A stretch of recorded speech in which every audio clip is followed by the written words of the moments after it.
Tentmaker.ph. This is for meaningful online shopping. A must for books lovers and music geeks. This is also home for the Talk of the Town videos and ticket sales of refreshing concerts, discount vouchers. Tentmaker.ph, meaningful online shopping.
You are deserving.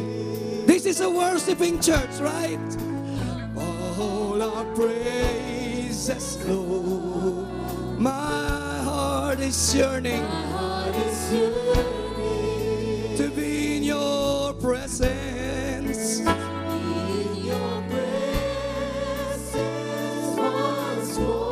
Deep inside my heart is yearning. I wanna give you more. I want to give you more. For you're the only one. Sabay-sabay po. Ito po ang huling awit.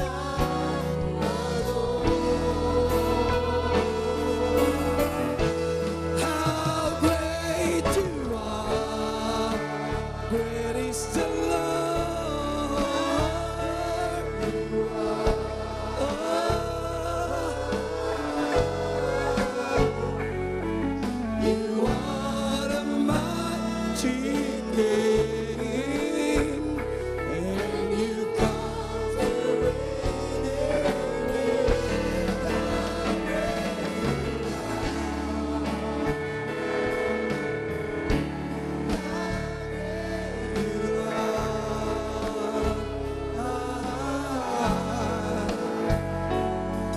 I give you all the praises of mga kalalakihan lang po. I give you all the praises.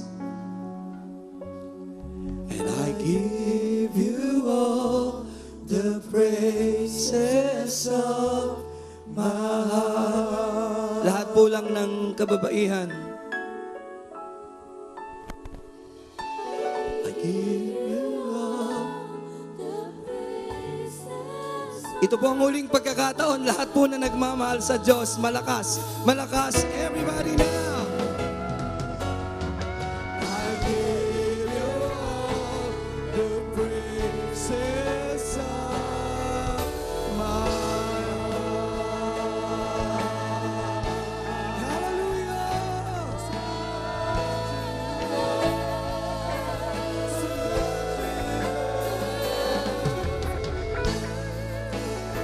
Thank you, Lord.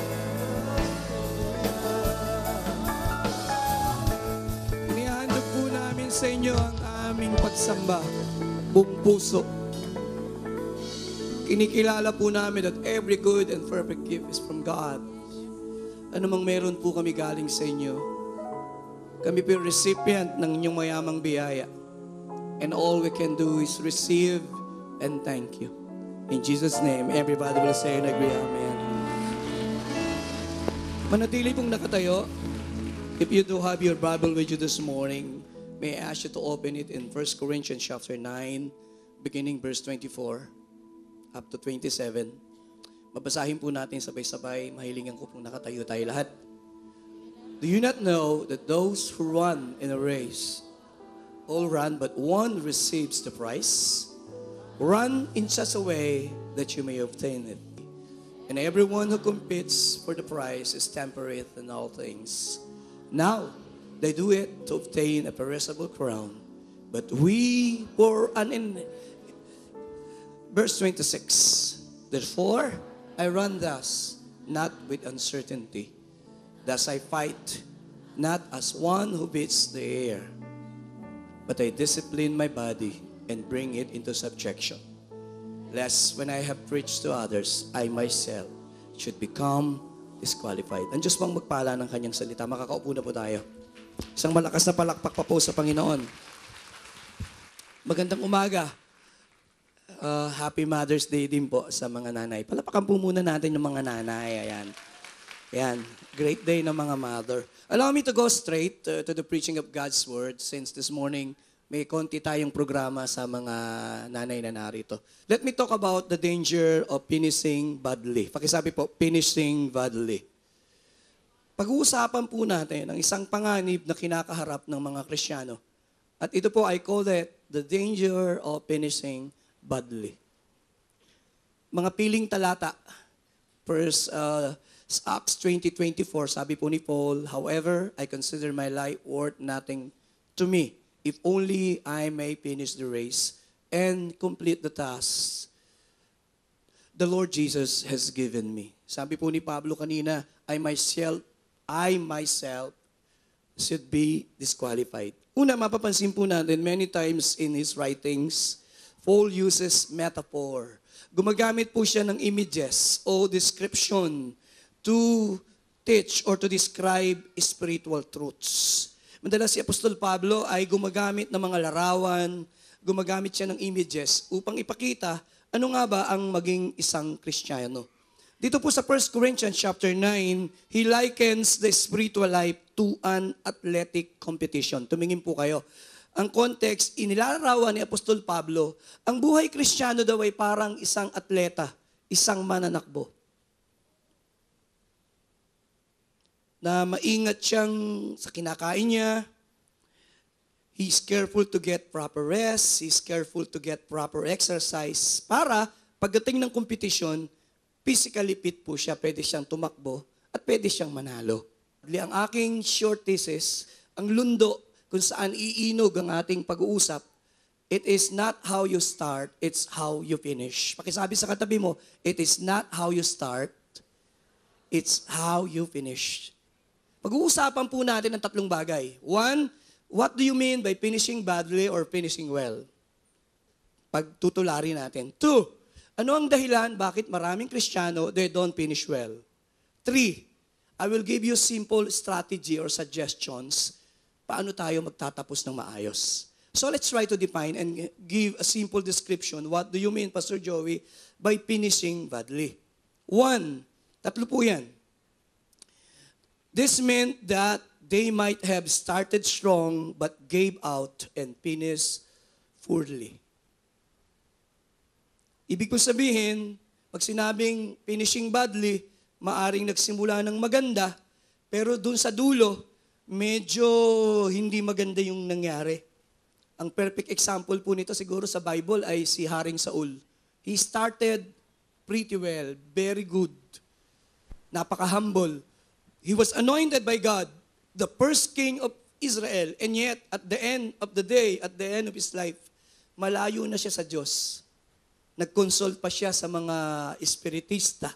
Bakit ang isang tao nagkaganon, inanoint at binless ng Diyos? Yun nga po He started well but ended tragically. Pwede pong mangyari yun.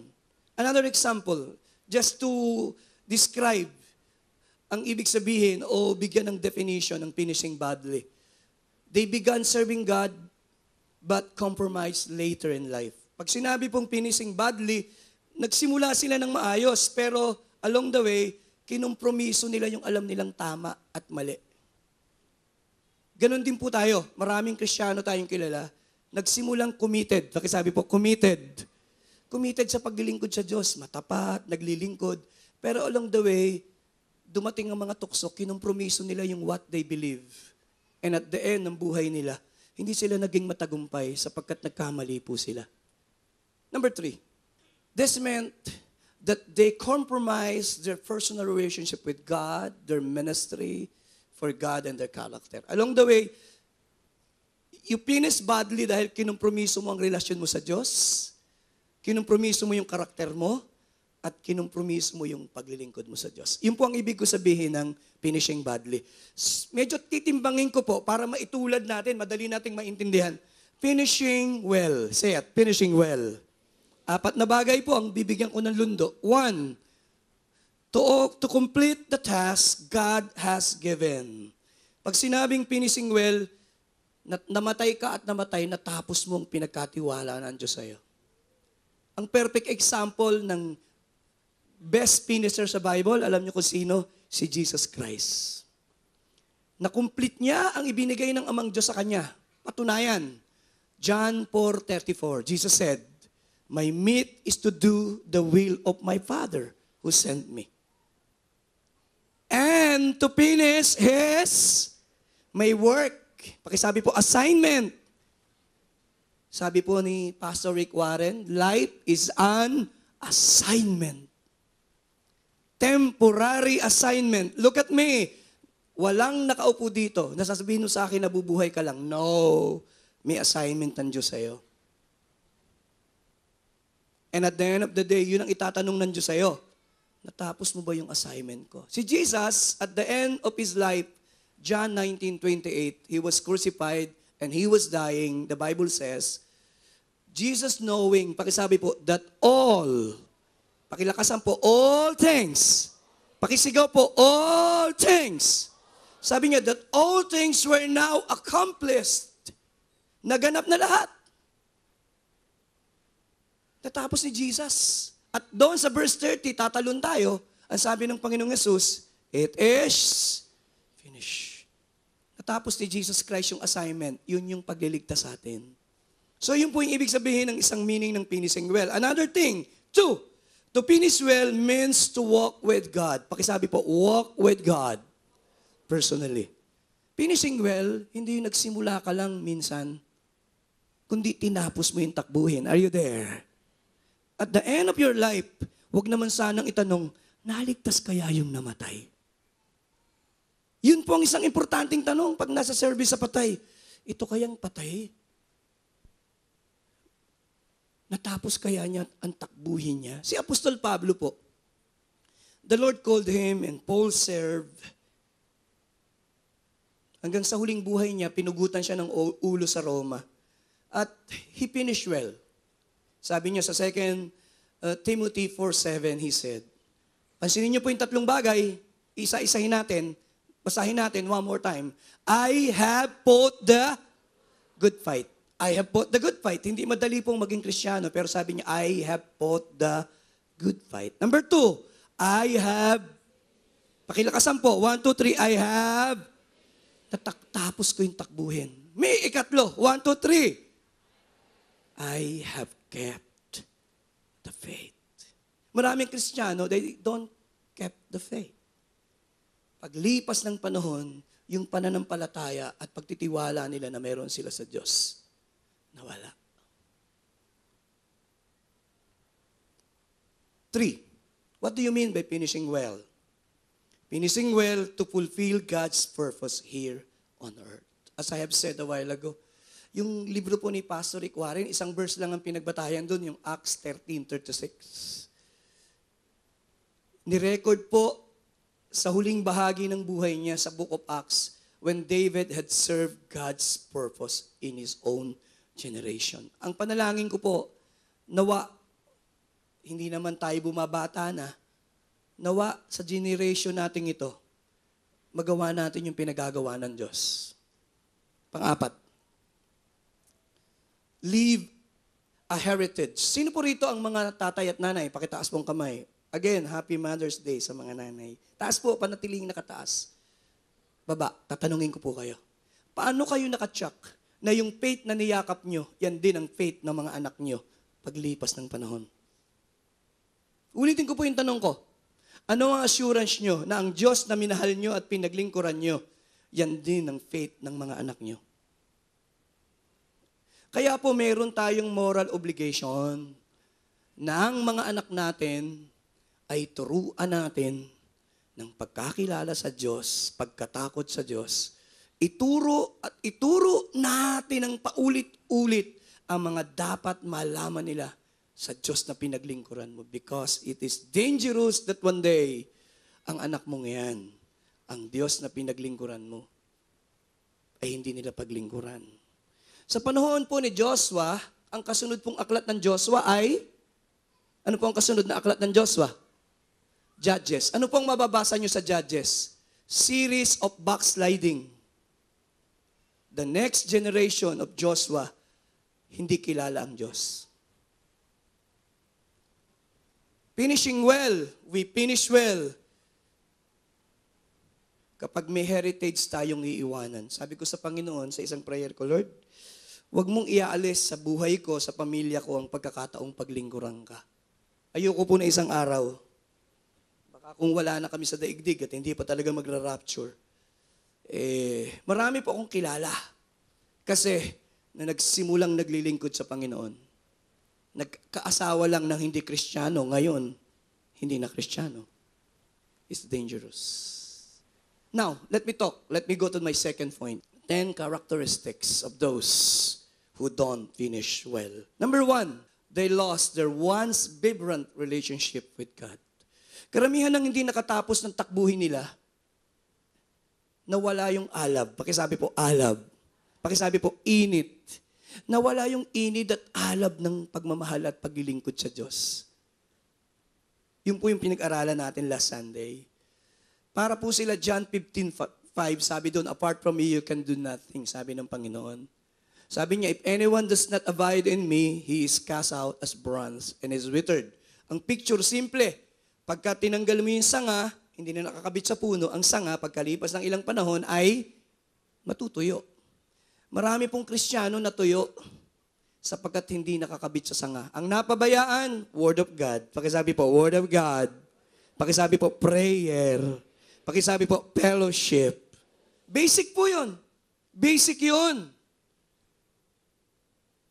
Kadalasan, sa sports, pag natalo ang isang team, nakalimutan ng basic.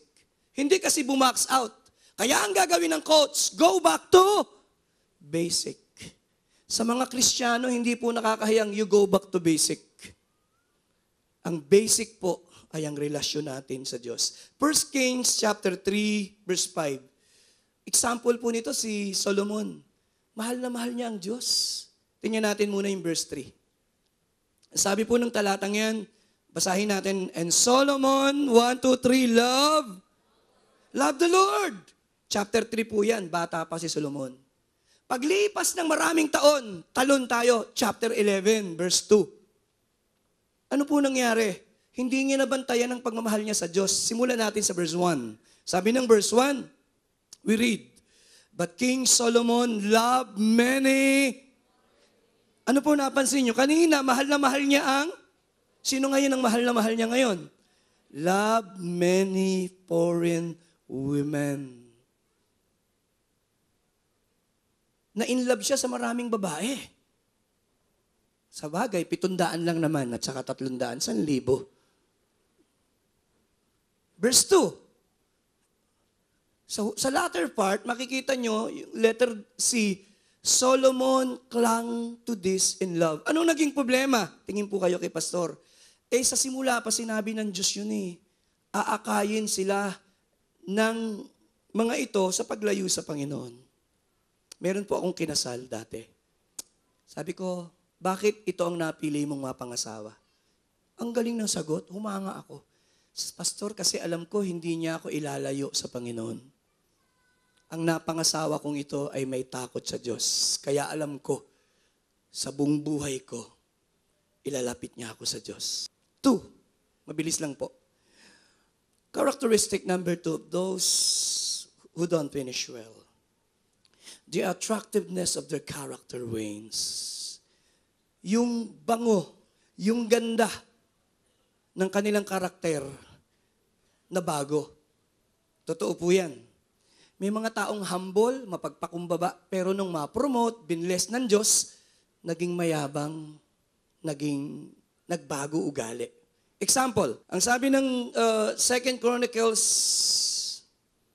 26 verse 5, he sought God during the days of Zechariah. Tingnan niyo po, who instructed him in the fear of the Lord, referring to King Uzziah. As long as he sought the Lord, God gave him. Ito po si King Uzziah, nung bata pa, napaka-humble, hinahanap ang Diyos. Pero lipas ang panahon, shortcutin natin, verse 16, paglipas ng ilang panahon, binless na ng Diyos, strong na. Basahin po natin, 1, 2, 3, but after became his pride led to his, naging mayabang na siya. Ganun po tayo, dangerous. Minsan, pagka binibless na ng Diyos, nagkakaroon ng mga ganito, yung karakter natin na aapektuhan eh. Hindi po natin pinag-iisipan kung minsan eh. Ang totoong kahulugan ng karakter is being Christ-like. Romans 8:29. Tingnan niyo po, itong nais ng Diyos na mangyari. Babasahin po natin sabay-sabay. 1, 2, 3. For whom He also to be to the image of His Son. Ang prayer ko po hindi na rin tayo bumabata. Sana higit tayong maka-Diyos, mapagpakumbaba, at higit sa lahat, mabuting Kristiyano. Number 3, resentful toward those who hurt or betray them. Those who don't finish well, they don't finish well because along the way, pakisabi po, bitter. Hindi nila natapos ang takbuhin sapagkat hinayaan nila na sila'y mapuno ng puot at galit. Sa daigdig na ito, hindi po pwedeng hindi ka masaktan. Dalawa lang po nakaupo dito, nasaktan at nakasakit. Hindi ko alam kung sino sa inyo yon. Nasaktan o nakasakit. Along the way, lahat tayo. Because we live in an imperfect world, you're going to be hurt. Even in a church. Maski sa pamilya nyo, nasasaktan din kayo. Totoo po ba yun? Say amen? Sa pamilya natin, nasasaktan tayo. And hindi po maitatanggi. Natotoo po yun. Sabi nila sa survey, the deepest hurts that we do have today will come from people. The people we love the most, we trust the most, we look the most. Sila yung nakakasakit sa atin ng higit. Number 4. Characteristic number 4. Lose their learning posture. Sa kasaysayan at pag-aaral, karamihan po, those who don't finish well, tumigil ng lumago. Hindi po nangangahulugang matagal ka ng Kristiyano. You are mature. Baka tumagal lang ang panahon ng pagiging Kristiyano pero hindi nag-mature. We need to learn from variety of sources. We need to learn. Even we need to learn from life. Sino po rito gusto pa niyong lumago spiritual? Taas po ang kamay. Of course, lahat tayo. We will never grow unless we want to grow.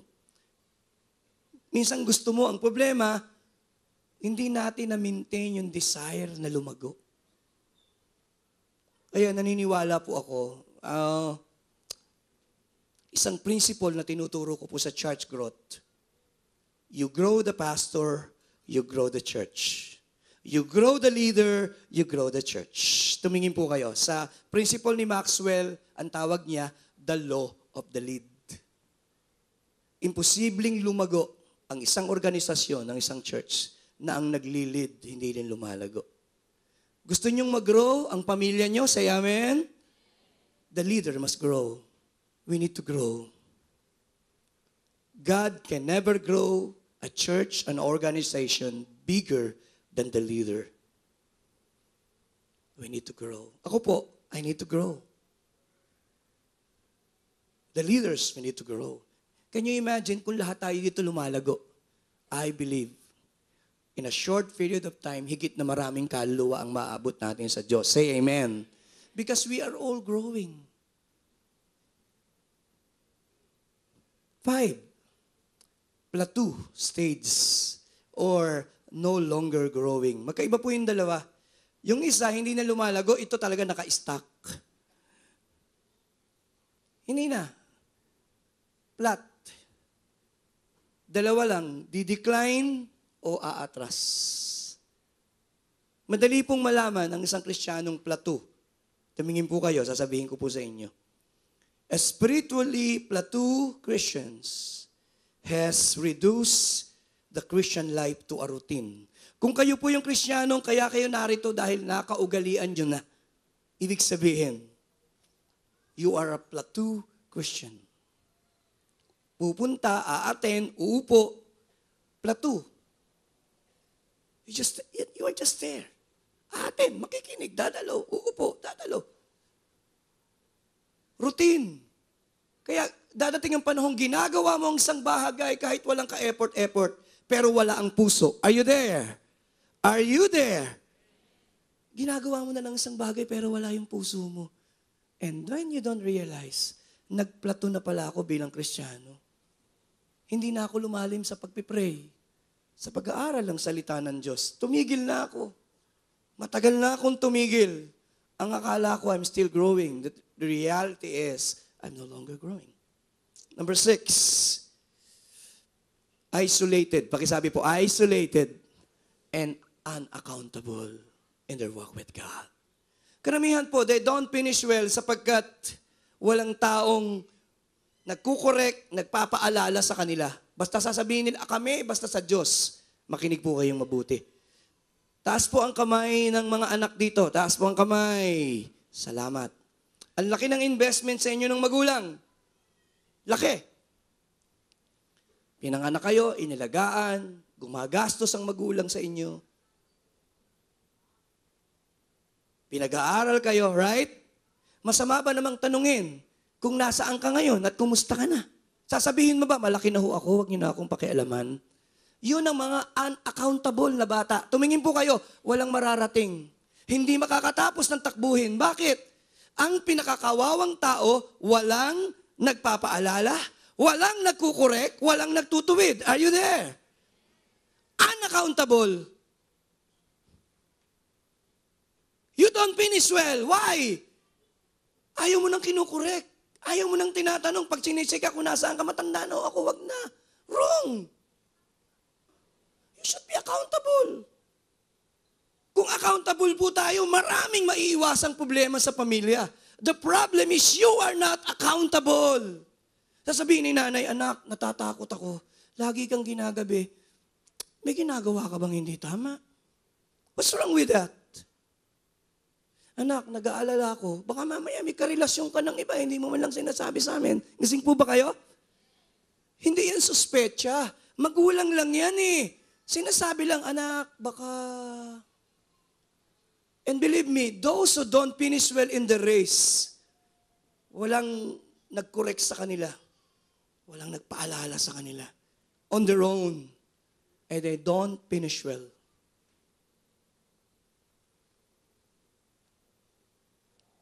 Number 7. Have hidden sins and habits that grieved your life. Marami po, they don't finish well sapagkat may mga kasalanan na hindi nila naiwanan. Mga kasalanan na lihim nilang ginagawa. Confession ng isang kabataan sa pastor. Bakit ka nagkaganyan? Nahulog po sa imoralidad ang bata. Saan nagsimula? Sabi ng pastor.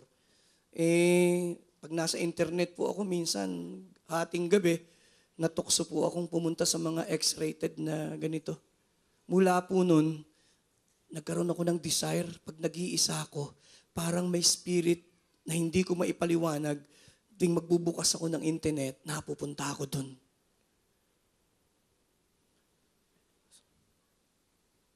See, hidden sins, habits that grieve your life, my life, ay hadlang for us to finish well.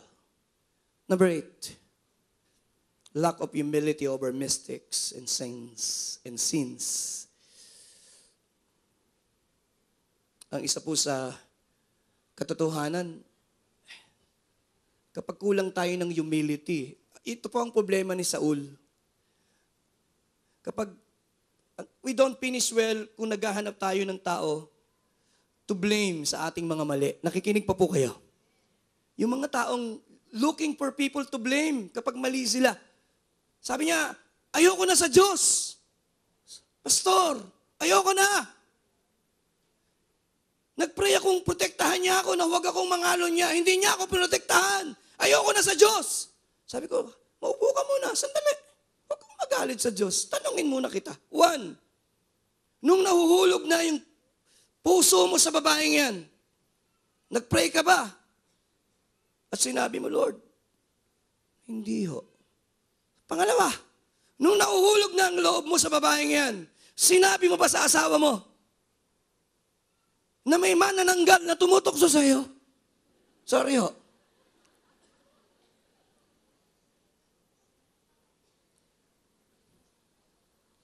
Sabi niya, hindi ho. Sabi ko, bakit mo ngayon sisisihin ng Diyos? Kung ngayong araw na to magsindi ka ng kandila, may sindi. Tapos mag-pray ka, Lord, hindi ako mapapasok. Sige, ilagay mo yung kamay mo. Mapapasok ka o hindi? Bakit ka mapapasok? Nag-pray ka.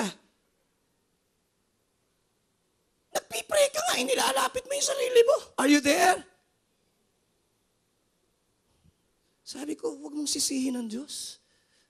Don't blame God. Problema mo yan, hindi Diyos. People who lacks humility over their mistakes and sins will never finish well. Magkaharap po yung mag-ina sa harap ko. Sabi nung nanay, umiiyak yung nanay. Alam mo naman ang mga nanay, Happy Mother's Day po ulit. Sabi nung nanay, iyak siya ng iyak eh. Hindi ko alam saan ako nagkulang. Ba't ka nagkaganyan? Hindi ko alam. Ano, saan ako nagkulang? Sabi nung bata. Mami, wala kayong pagkukulang. Wala kayong kasalanan, Mami. Pinili ko po yung buhay na yan, Mami.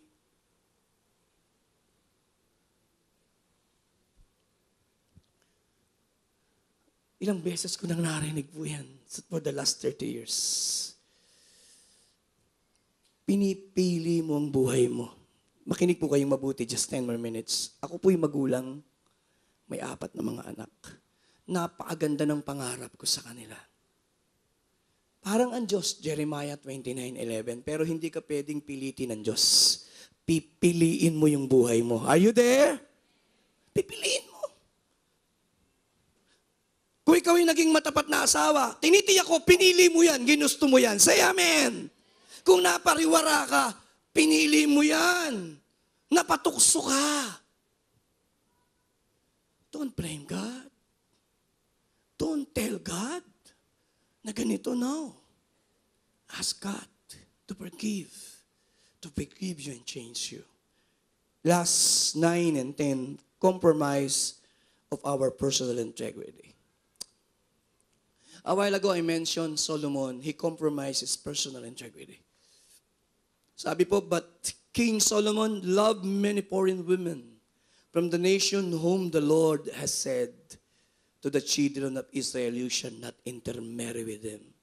Surely they will turn away. Pakisabi po, your hearts after other gods. 3 po ang ginawa ni Solomon. Pakisabi po, he compromised the word. Alam niya yung salita ng Diyos eh. Pag alam mo ang salita ng Diyos at nilabag mo, ang tawag doon, you compromise the word. Alam mo eh. 2, pakisabi po natin, he compromised his walk. Kinompromise niya ang paglakad. Naglingkod siya at hindi na natiling tapat ang puso sa Diyos. Pangatlo po, he compromised his worship. Say it, worship. At nung matanda na siya, sumamba na siya sa ibang Diyos. Ganun po ang mangyayari sa atin. Number 10, losing focus on your life's purpose. Say it, life's purpose. Huwag po niyong kalilimutan ang pinakamahalaga. One, ang unang pinakamahalaga ay ang relasyon niyo sa Diyos. Say it, sa Diyos. Kaya ang greatest commandment, love the Lord thy God with all thy heart, strength, and might. Yun ang una. Pangalawa, relasyon natin sa ating pamilya. Say it, family. Pangalawa po yan. Pangatlo lang po yung career, yung calling that you to have. Huwag niyong pagpalit-palitin. Baka mamaya, bad success. Don't lose focus on your life's purpose.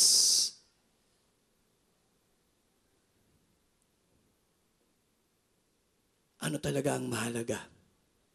Sabi ko kanina, marami at pinakamahalaga, walang katapat na presyo. Ang pagkakaroon ng isang mabuting asawa, mabuting ina, mga anak, at higit sa lahat, relasyon sa Diyos, wala pong presyo yun. Tama po ba yun? Tapos sabi ng Panginoon, what profit a man if he gains the whole world and lost his own soul to hell? Mark 8:36.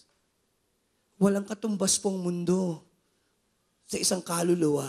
What will it profit a man if he gains the whole world and loses his own soul?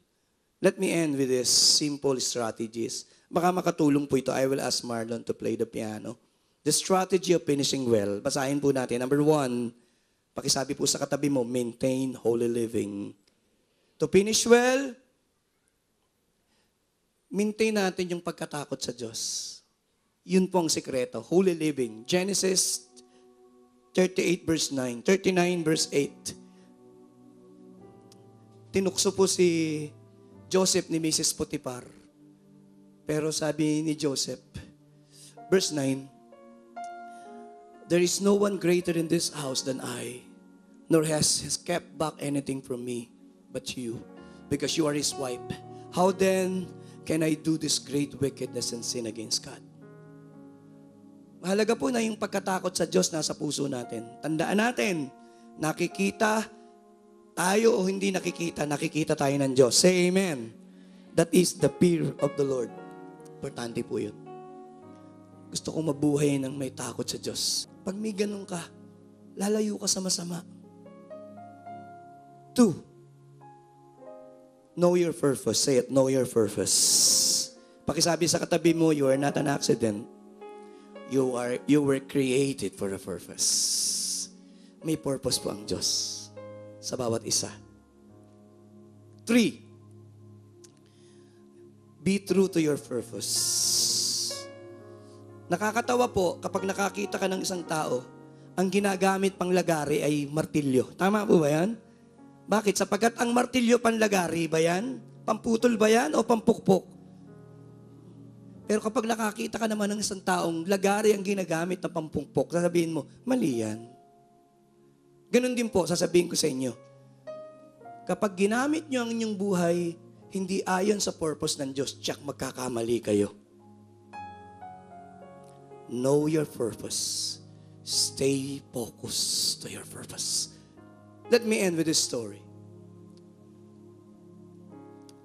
He's a young pastor. And one day, God gave him a vision. And the vision was big. Tinatawag siya ng Diyos to pastor one of the biggest church in that place. Natakot po siya. Sa halip ng tanggapin niya, niresist niya, tumakas siya. Nag-quit po siya sa pagpapastor. Naging businessman na lang siya. Naging matagumpay siyang businessman. Umaatay na lang siya sa isang church. Pagkalipas ng ilang panahon, ang edad niya almost 50, naisipin niyang bumalik sa lugar na yon kung saan siya nagsimula. At pagbalik niya po doon, he was surprised. Yung vision na malaking church ay nakatayo. Umiyak po siya at nagsisi, pero huli na. Yung vision na ibinigay ng Diyos, nangyari pa rin. Pero hindi siya ang ginamit ng Diyos. Iba. Gusto ko pong sabihin sa inyo, kapag nangusap ang Diyos sa inyo at nagbigay ng purpose, may choice kayo. You receive it or you reject it. At ang sabi ng lalaking ito, hindi na ako magiging masaya kailanman sapagkat I rejected the original purpose of God in my life. The most disappointed person I ever met in my life are those people who rejected God's purpose para sa buhay nila. Be true. Pakisabi sa katabi mo, be true to your purpose. Number 4, maintain a personal, vibrant relationship with God. Pilitin po natin na mapanatili nating maalab tayo. 5, be intentional spiritual renewal. Lahat po tayo napapagod, kahit ako. May panahon napapagod po ako, gusto kong ma-refresh. Nagpupunta po ako sa isang lugar, nag-iisa ako, dala ko yung Bible ko. Sasabihin ko sa misis ko, maghapon akong wala, andun lang ako, nakaupo ako dun. Gusto kong ma-refresh ako, spiritually. Naalala ko po yung isang paborito kong awit na kinumpose ni Martin Nystrom, As the Deer. Isang araw, nagising po siya na nababagabag siya, hindi niya maintindihan. Sabi niya, nagugutom lang ako siguro. Nagpunta sa rep, kumain ng marami. Matapos siyang kumain, nabusog siya. Pero, sabi niya, parang may mali. Nabusog lang yung tiyan. Sabi niya, magbabasa na lang ako. Nagbasa siya, mahabang oras. Hanggang sa nakatulog. At nung pahapon na, hindi nagbabago yung pakiramdam. Sabi niya, may hinahanap ako, hindi ko alam. Ano kaya? Hanggang nakita niya yung kanyang piano. At umupo siya doon, tinikada niya yung piano. At doon niya na-compose yung awit na As the Deer. Natuklasan niya, nauuhaw siya, may hinahanap siya, hindi material. Ang hinahanap niya, spiritual. Pakisabi po, spiritual. Who knows? Ang kauhawan na meron kayo ay hindi material, hindi posisyon, kundi spiritual things. Kaya ang sabi ng awit, as the deer panted for the water, so my soul. I sense the anointing touching the place this morning. You alone are my heart's desire and alone.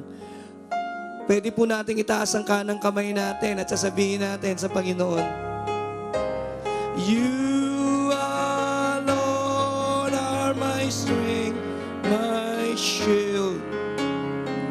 You alone may my spirit yield.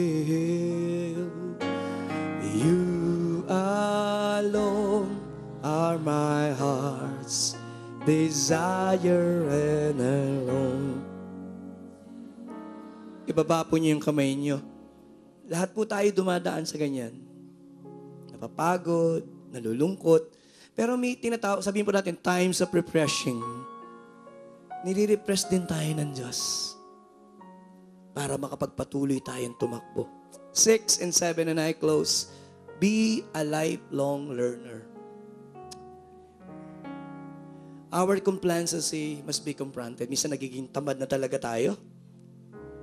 Tamad. Mag-pray, mag-aral ng salita ng Diyos. Last, and I close with this, persevered in difficult times. Hindi ko po alam ang mga pagsubok na meron kayo. Hindi ko po alam ang inyong mga trials. Bawat isa po, dito hanggang doon. Sasabihin ko po sa inyo, sa itaas, sa ibaba, sa gitna, hindi kayo tinawag ng Diyos para magsimula lang. Paano ko na-check na gusto ng Diyos na tapusin nyo ang inyong takbuhin? Just one verse. Philippians 1:6. He who began a good work will fulfill it. Sabi ni Pablo, being confident of this very thing, that he who began a good work in you, pakisabi sa katabi mo, will complete it. Sino po rito gusto niyong tapusin ang inyong takbuhin? Say amen. Ngayon, gusto kong sabihin nyo sa katabi nyo, sa nasa gilid nyo, sa nasa likod nyo, see you at the finish line. Sige po, sabihin nyo, see you at the finish line. Ibig pong sabihin, see you at the finish line, ibig sabihin, tatapusin natin ang takbuhin ito. Say amen. Binabati ko po kayo, iyan ang pinakatamang decision. See you at the finish line. Here I am, oh God. I bring this sacrifice, my oh. I sense the anointing touching the place. Touching this place this morning. Your love that never ends restores me. Tayo po tayong lahat. And we sing, here I am, Lord. Here I am. I wanna hear the congregation. My open heart. I offer up my life this morning.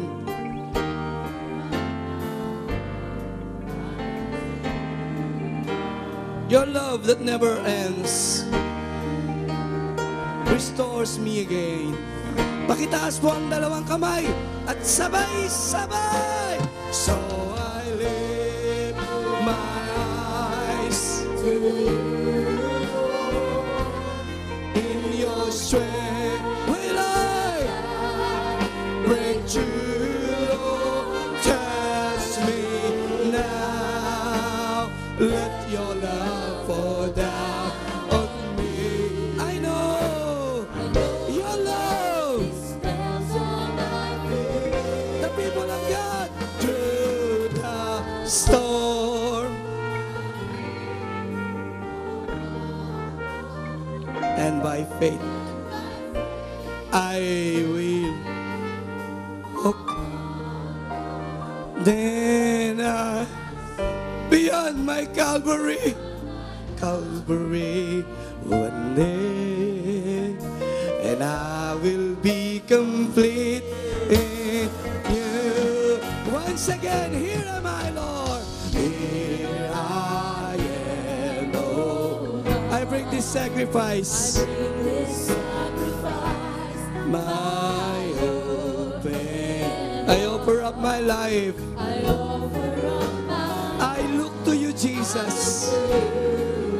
Your love that never ends restores me again. Sabay, sabay. So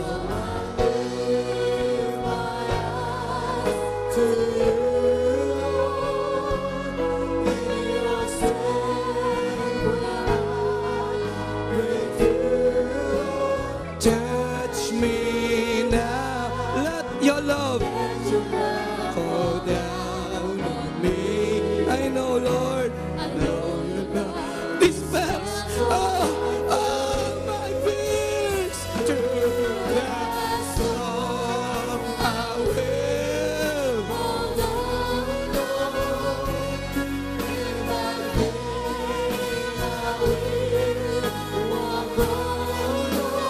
Then I see beyond my Calvary one day, and I will be complete in you. Baba po yung kamay. Maraming puso na pinagagaling po ang Diyos ngayong umaga.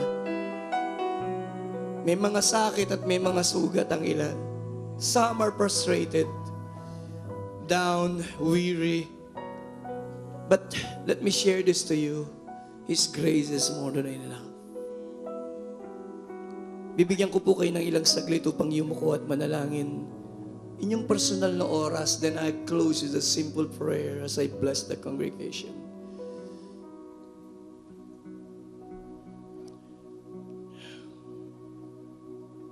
The best I can, Father, the best I knew, I share the message that you place in my heart.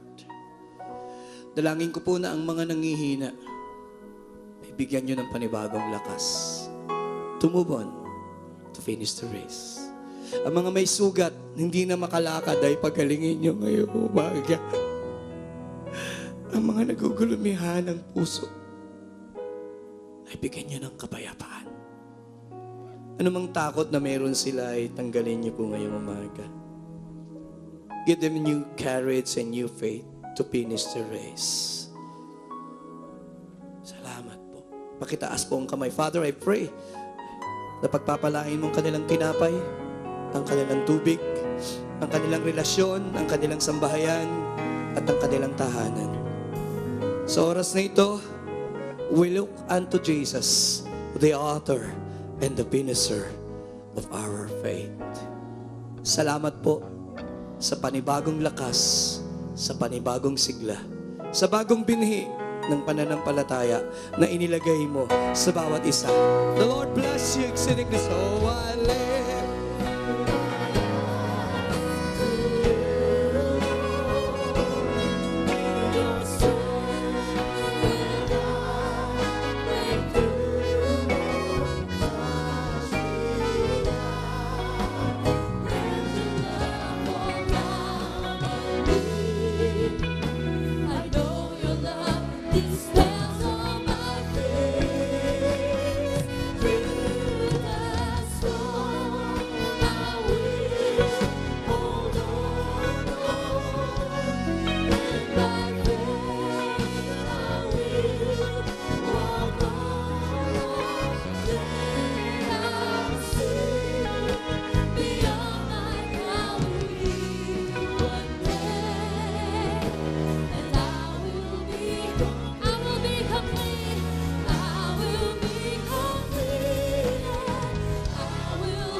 another year, giving me a strong heart being a mom. Thank you, God.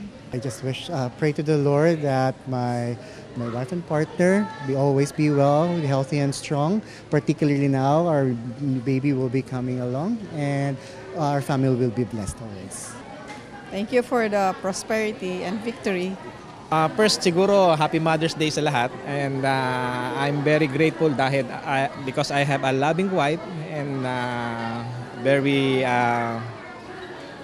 loving kids also. And also, nagpapasalamat ako dahil binigyan niya pa ng mahabang buhay yung mother ko. Thank you kay God sa dami ng blessing na binigay niya. May 3 kids ako na maganda para sa akin. Maganda at mabait and talented. That's why I'm so happy talaga na binless kami ni God. And hindi lang blessing yung everyday protection, guidance na binibigay niya. Malaking bagay sa amin. Nagte-thank you po kay Lord dahil po nakilala ko po siya. First and foremost po, siya po yung talagang nagpapalakas sa akin, kasama yung buong family ko. Thank you kay Lord. Thank you sa JIL Church. Tentmaker.ph. This is for meaningful online shopping. A must for books lovers and music geeks. This is also home for the Talk of the Town videos and ticket sales of free fresh and concerts, discount vouchers. Tentmaker.ph, meaningful online shopping.